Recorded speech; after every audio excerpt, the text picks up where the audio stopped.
Marami pong salamat. Magandang umaga po sa ating lahat. And before I proceed with my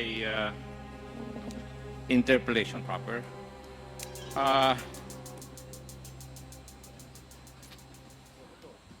Attorney Pua. Yes, Yeah. sir. Would it be correct that you stated in the previous hearing na only the Vice President and the SDO know where the confidential funds went? Based on the documents, Your Honor, I would assume so. Did you state that? What I was asked, Mr. Chair, I was asked, Your Honor, I think by Representative Castro, if I knew anything about it. And I said na sa totoo, wala po talaga akong kinalaman sa management or operation ng confidential funds.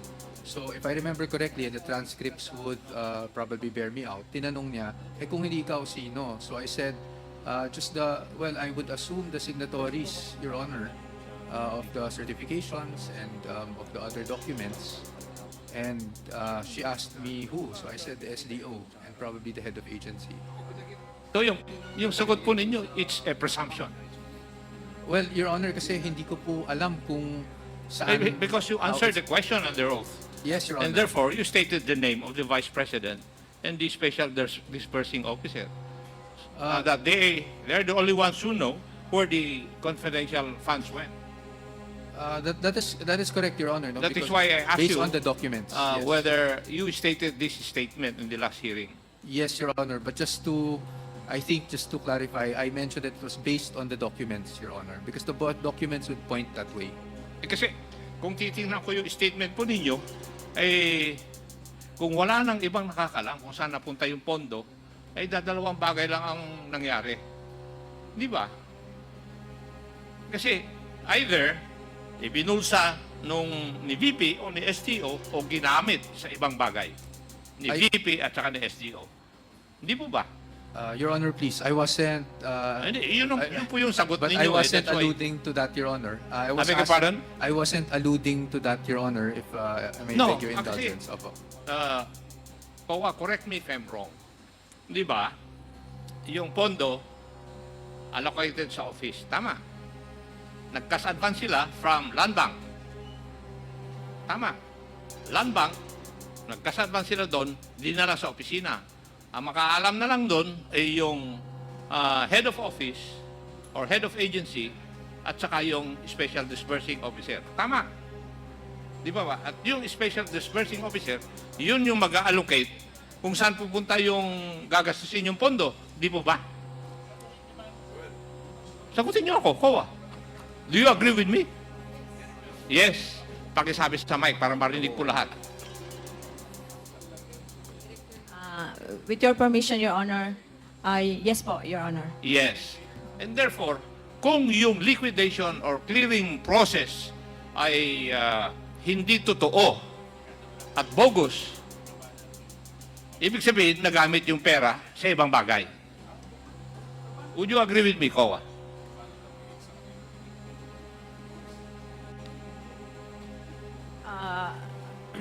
Based on your statement, Your Honor, and based on which you said that the liquidation or the documents are bogus, so we presume that the funds, no other evidence presented, were illegally disbursed. Hindi po ba kayo kumbinsido sa mga sagot ninyo at saka sa mga katanungan ng aking mga kasama na yung DEPs or documentary evidence of payments or acknowledgement receipts ay puro may diferensya? Di po ba? And therefore, pag yung liquidation instruments, part of your clearing process or liquidation process, ay mali-mali na, eh saan napunta yung pera? Tell me. Dalawang bagay lang po. Kasi dami ko na naimbestigan na ganito nung nasa pulis ako eh. Saka sa PCINP. Di ba? Either ibinulsa or ginamit sa iba. Either way, mali. Di po ba? Would you agree, Kowa? If the liquidation po is bogus. Kasi Hindi naman napunta doon sa totoo eh. Doon sa clearing instruments na binigay. Di ba? Kung naibulsa, masama. Ninakaw mo na eh, di ba? Ngayon, kung ginamit sa iba, technical malversation yun. Would you agree with me, attorney? That is assuming it was not used as confidential expense. Eh, mali na nga yung clearing instrument sa liquidation process eh. Yung mali yung pag-clear at saka pag-liquidate, what is your conclusion? That the funds were not used as confidential. Supposed to be used. As As it is supposed to be It's used. supposed to be used. Yes. That is the logical conclusion. Di po ba? Would you agree with me, Madam Attorney? Personal opinion, yes, Mr. Chair. Ha? Personal opinion po, Mr. Chair, yes. I would have to agree. Ewan ko. Pero kasi sa dami na naimbestigahan ko, ganun ang nakikita ko eh. Kayo naman, ang tagal nyo na sa COA, hindi nyo pa rin nakikita yon.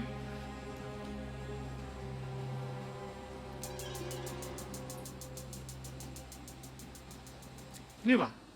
Kasi if your liquidation or clearing process is wrong, hindi definitely yung kung saan pinuntahan yung pera, hindi po dun sa tama.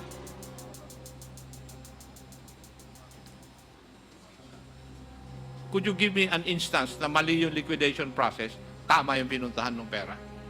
Pursuant to your guidelines.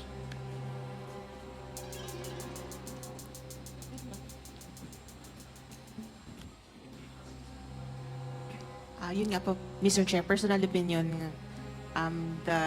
if the confidential funds were not used as it is intended to be used, it's already technical malversation. Yes, kasi kitang-kita naman na yung paggamit po nila sa pondo, eh parang nilegalize lang nila by their submission to you, yung DEPs nila o kaya ARs or acknowledgement receipts.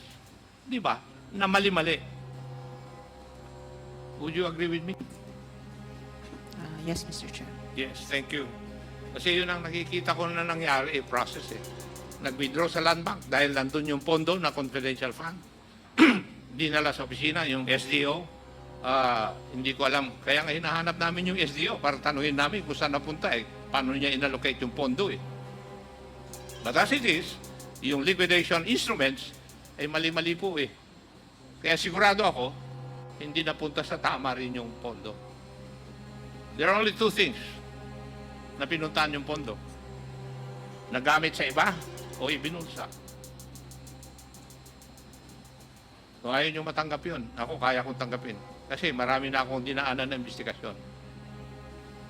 Na ganun. Natameme kayo? Ha? Di ba? Could you please tell us? Kasi marami nangyayaring ganito eh. Which, I think, you know. Kasi hindi lang naman doon sa OBP yan, tingin ko. Okay? So,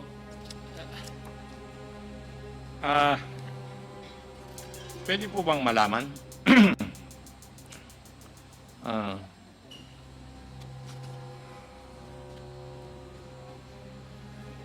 Yun pong mga certification na ginamit po yung security group ni Vice President. Tinanggap din po ninyo.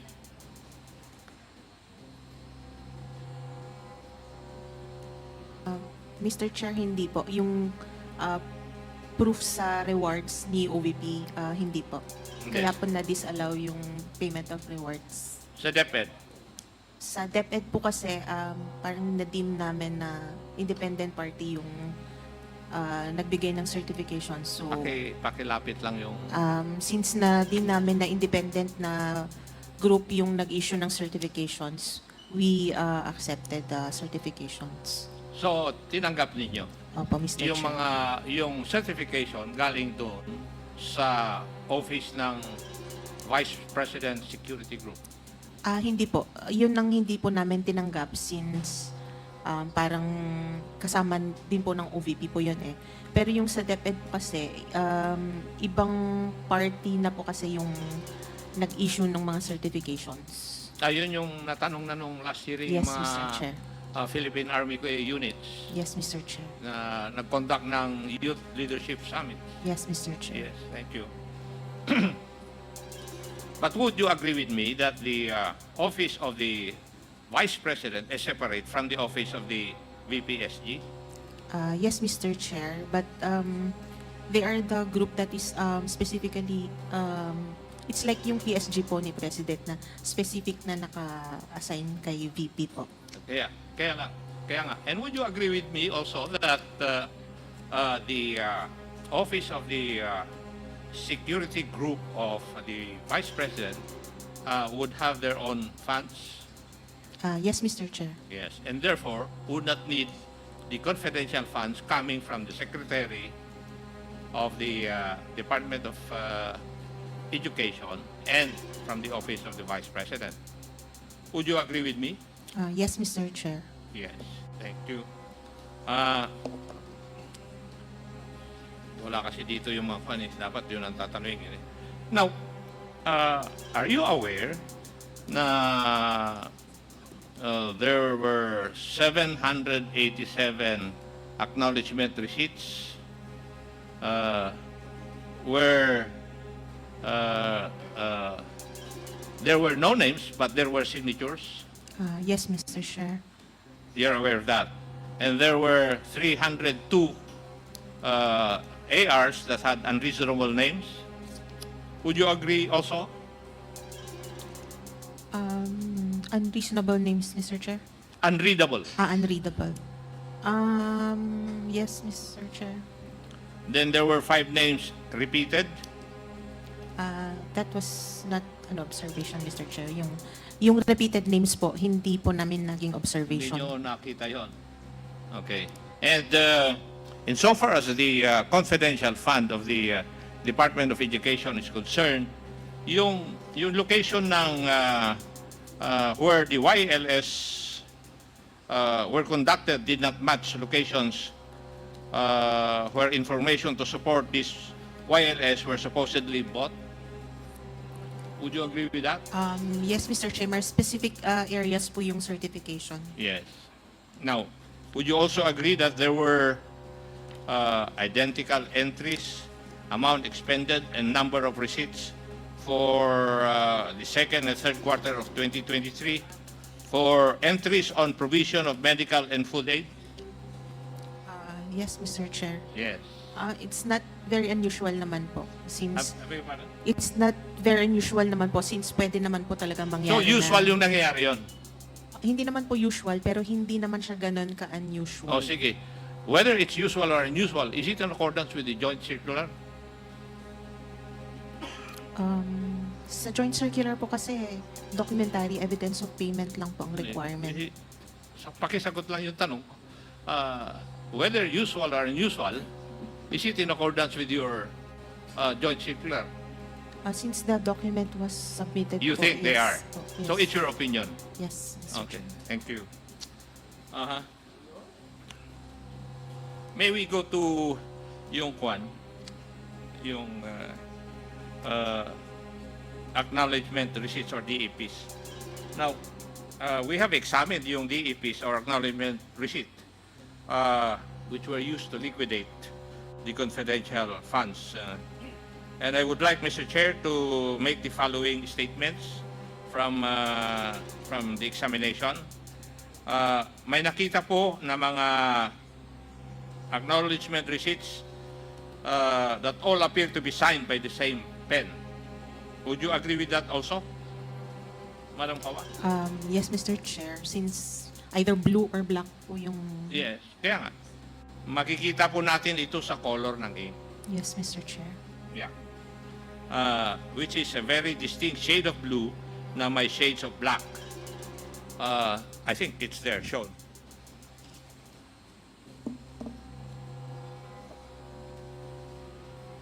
Yan di po ba yung acknowledgement receipts na nasa inyo? Yes, Mr. Chair. And wala po kayong napansin? Yung ni-note lang po namin is yung mga iba ang date, yung mga unsigned. Yun po, Mr. Chair. Ganon. Yes, Mr. Chair. Uh-huh.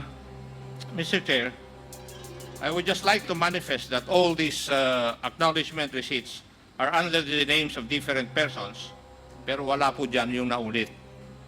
Dyan po sa 10 na yan. But if we look at it, the names and signatures of different persons appear to be written with the same pen, with a distinct ink on different dates. I think this is highly irregular. Bilang ako, isang investigador. Now, Madam Attorney, you confirm that you have received these acknowledgement receipts as part of the submissions of the Office of the Vice President to liquidate their confidential funds? Yes, Mr. Chair. Yes. Okay. Now, would you agree with me that these 10 acknowledgement receipts appear to be written with the same color of ink? Yes? Like I said, sir, it's either blue or black po kasi yung ink. So, Gusto ko lang malaman yung sagot po ninyo. yes, Mr. Thank Chair. you. And this is a distinct shade of blue na almost black. Parang may gradient po siya. Tama. I cannot remember. Kaya nga ikaw, now, sabi mo, Mr. sagot Chair. mo, it's either blue or black eh. Kasi parang naglalaro yung ink na ginamit sa blue or black. Yes, Mr. Chair. Common Yeah. naman po yun na nakikita namin either blue or black ang signature. When you say common, sa lahat po ba ng opisina na in-audit niyo, ganyan? Either blue or black. Yes, Mr. Blue or Chair. black din? Sa lahat ng opisina ng gobyerno na in-audit ninyo? Yes, Mr. Chair. Like, kami rin, sir, either blue or black po ang ginagamit namin. Ha? Either blue or black din po yung ginagamit namin. Yeah. And I would like to show kung ano yung ink dun sa pag-imbestiga namin eh. Yan. Yung kulay. It's Prussian blue. Would you confirm that this is the same or very similar color as the ones in the ARs that were submitted to you? Hindi ko na maalala yung itsura, Mr. Chair. Okay. Tingnan po natin yung yung pinirmahan ni Assistant or ASEC Ortonio. Hindi po ba parehas yung pinakita ko na Prussian blue? Mukhang parehas, Mr. Chair. Ha? Mukha pong parehas. Parehas. So, it's the same ink used by ASEC Lemuel Ortonio,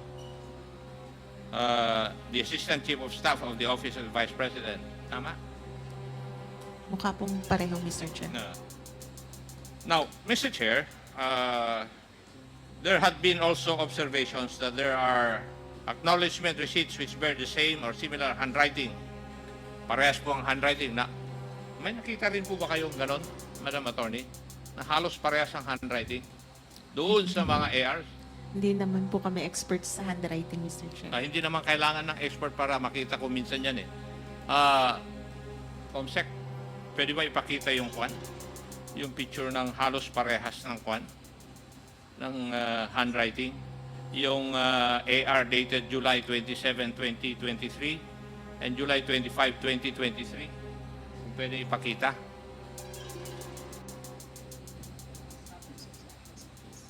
No problem.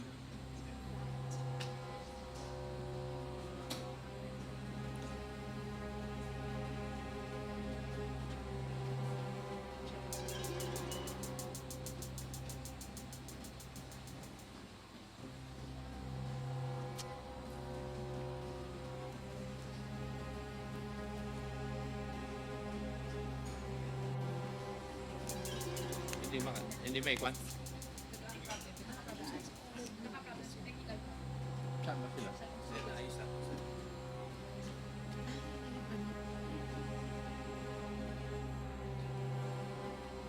Sir, may I be acknowledged while we're waiting for ICTS to fix the technical problem? Yes, Comsec, you're acknowledged. Your Honor, we would like to recognize Honorable Julian Jam Baronda, Deputy Majority Leader from the Lone District of Iloilo City, and Honorable Crispin Diego Ping Remulla, Vice Chairperson from the 7th District of Cavite, Your Honors.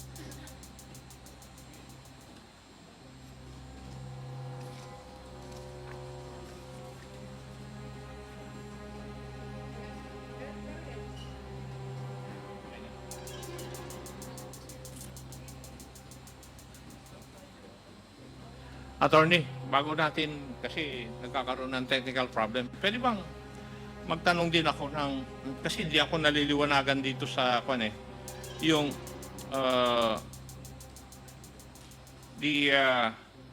there is a deficiency, I think, that you have noted, that the payment of rewards to informers must be supported with documents evidencing the success of the information gathering and or surveillance activities on account of the information given by the informer.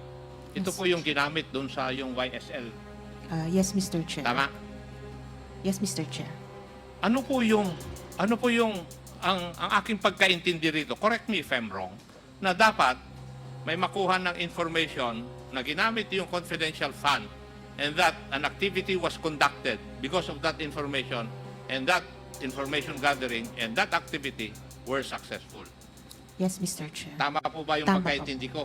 Tama pa, Mr. Now, Chair. if I may ask, how would you know or how would you be able to find out na merong information na nakuha muna before they have conducted their YSL? Wala po kaming information on that. So, either may separate sila as part ng purchase of information and then separate yung rewards or nabayaran na siya same with rewards. Pero requirement po nyo yun, di ba? Requirement na circular. Yun. Kaya po yung yung Because additional that requirement. is precisely the reason why you will justify the buying of information, Yes, which would Mr. lead to a successful event or operation. Yes, Mr. Chair. Di po ba? Yes, Mr. Chair. Kasi ginagawa rin namin nung nasa servisyo ko yun eh. I know that. Yes, Mr. Pero Chair. parang pagkaintindi ko sa inyong clearing instruments, parang hindi just because there was a certification that the YSL o YLS pala were successful. Tama na yun. Parang gano'n ang pagkaintindi ko. Samantalang nung kami ang nasa servisyo, ang requirement is that ipapakita namin na may information kaming binayaran and because of that information, an operation was conducted and it was successful. Hindi ba dapat gano'n? Yes, Mr. Chair. Pero in the case of the confidential fund of the OVP and the DepEd, hindi ko nakikita yon. Yun nga po kaya ni-require namin sila mag-submit ng additional documents. And yung nag-review po, naging sufficient na po yung certification from yung 5 certifications. And that is enough to show na tama po yung ginawa nila just because nag-submit sila ng certification that YLS was conducted and it was successful. Di ba ang concept dapat nun is you use confidential fund to buy information and because of that information bought or acquired, you conduct an operation Yes, and Mr. that Chair. operation should turn successful. Yes, Mr. Chair. Ganun po yung requirement sa amin nung nasa servisyo kami. Intelligence fund. Yes, Mr. Basically, they are the same. Tama po, Mr. Chair. So, bakit po naniwala kayo sa certification lang na successful yung pag-conduct ng YSL? Since yan nga po, independent na agency po yung nagbigay ng certification. And sabi naman po niya na because of the YLS nga wala pong na-influence ng mga bata, we deemed it successful. Compared po dun sa yung sabi niyo po kanina na yung sa VP SPG group, ang sinabit lang po nila was a listing of the activities of the Vice President, which is wala naman pong information kung may may successful activity ba na nagawa because of the information they have gathered. Yun yung sa security group. Yes, Mr. Chair. And is there any way that you will determine that the confidential fund of the OVP and DepEd, these funds were used sa activity ng VPS security group? Kasi they have their own funds. That was the first question I asked you a while ago. Yes, Mr. Chair. That the Presidential Security Group and part of that is the Vice President Security Group. May pondo po sila naka-allocate talaga. Yes, Mr. Chair. Oh, but they were not able to show if I will appraise yung documents, they were not able to show that confidential funds of the OVP and the DepEd were used in such activities. Yes, Can you Mr. see that they were used? No, Mr. Chair. Kaya nga po, hindi naman siya na-consider since yung list of activities lang po ang sinubmit nila. Which is, alam nila since sila naman po yung kasama ni VP sa mga activities na yun. But anyway, hindi pa rin yata tapos page. Pwede na? Pakishow nga yung yung acknowledgement receipts dated July 27, tsaka July 25, 2023.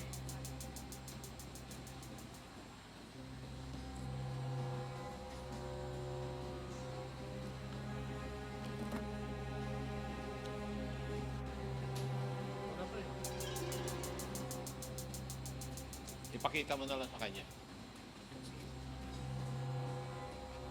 Madam Attorney, papakita ko na lang sa iyo. Yung observation namin.